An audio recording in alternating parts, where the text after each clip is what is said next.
So we're back after the long weekend, and Jeff and Devon here are just planning out where the core needs to be for the foreplane here. We're still actually waiting on Mark to finish off the FEA, but that will be probably in a day or so, so they'll be able to lay that up.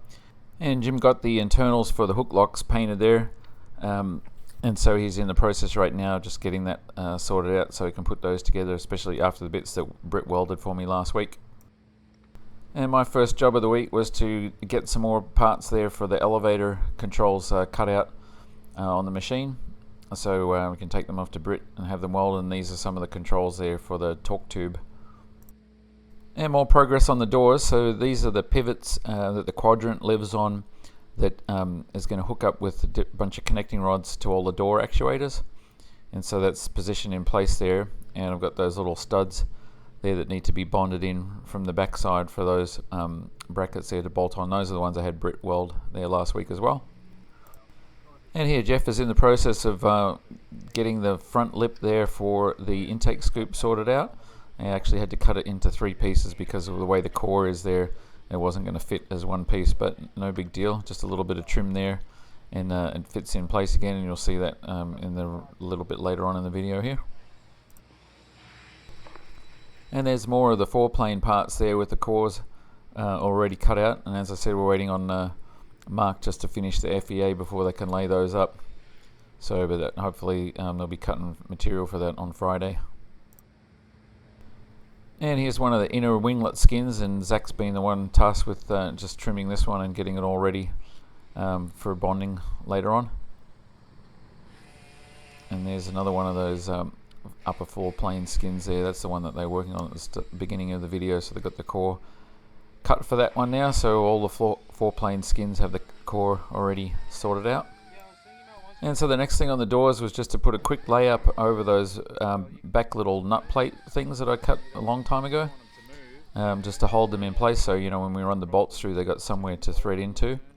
So here Keith's been working on getting those done, as you can see, working on the right hand door there.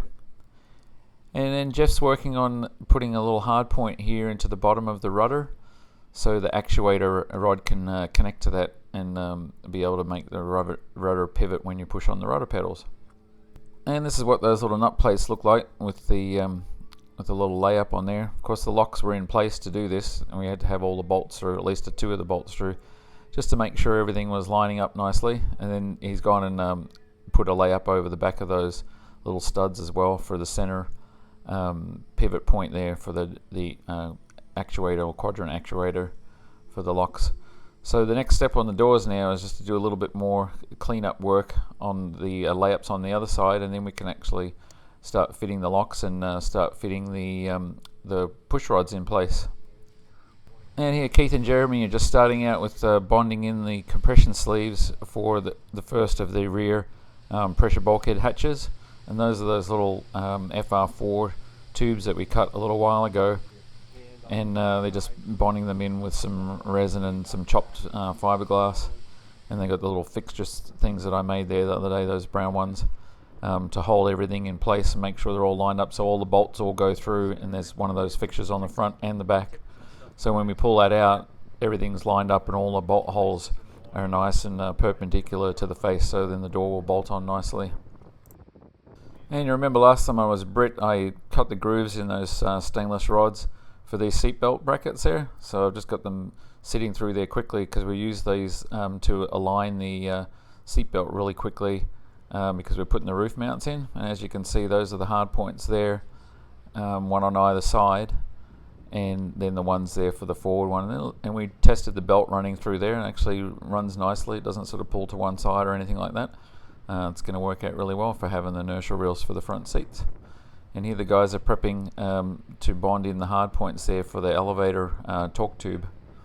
And as you can see, they've Jeremy created a jig there last week to do this, and so that's all basically holding that in place there nicely while that cures up. And then we can unbolt that and do the rest of the work that needs to happen on the elevator controls. And speaking of elevator controls, I finished off my part on the machine, and then I had Jim actually go and trim the corners off of these things and also cut out those other brackets there that you're seeing just by hand, and did a nice job on those. So I got a bunch of stuff ready to go off to Britt's. And just to take a look at the rudder pedals now, this angle here shows you the adjustment that's available from one to the other. So the one in the foreground there is all the way back, and the one which is actually now in the foreground is all the way forward, and you actually see there's at least 8 inches of travel between the two. So someone who's much taller can put the pedals all the way back away from them, and someone who's shorter can move them closer to them. That's how that sort of system works with that quadrant. And then that's basically how they operate there. So they turn that belt crank, and there's another rod there that connects to the center control that runs through the keel that you'll see later on when we put this in place. And obviously these are inverted right now. They don't sit on the floor, they hang down. And Jeff got the lip of the intake bonded into place there, and just put some extra compound in there just to sort of fair it out and smooth it, but it'll need a little bit of handwork just to finish that off later on. But you can sort of see the shape of the airfoil there that'll help the air flow smoothly. And here's what it looks like with the guys got that first one done. A whole bunch of clamps on there just to hold that jig in place, because there's one of those on either side and then just the bolts going through. So we'll take that off tomorrow. And this is one of those hard points there in the rudder that Jeff was working on. So you see he's done a layup on either side of that just to sort of lock that in place. And here's the other one. So that's our update for the first half of this week. And sorry to all those people who are outside of the US that didn't realize that Monday was a holiday. I forgot to mention it with last week's video. So anyway, tune in again on Saturday for the next update, and we'll see what we've got for you. Thanks.